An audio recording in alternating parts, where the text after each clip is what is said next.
Това са малко по-големи. И успя ли да ги събереш? Не, това успя ли да спреш? Не.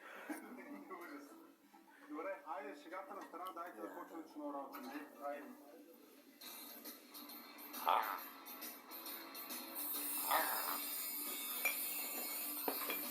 По най-бързия начин трябва да си подсигурим нормален достъп до обекта. Това ще стане през един от прозорците. Достатъчно големи са.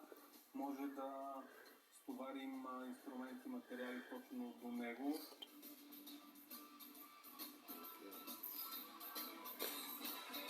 Тази сграда на практика е чисто нова. Само 5 години казаха, че е използвана. Този етаж, с който те разполагат, е наистина огромен, но съм убеден, че с това голямо помещение, с което разполагаме, на практика ще може да удовлетворим почти всички желания, които те имат, а именно да има и стаи за пренощуване, и за отдих, и в същото време да има кухня, баня и тоалетна. Освен много сили, ще ни трябва и помощ отвън, помощ от приятел. Здравейте, момчета!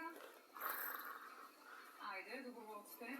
Много ми е приятно да приветствам Софийското подразделение на най-големия автоклуб в България. Готови ли сте за работа? Много е прашно там, където отиваме, затова направо ви раздавам.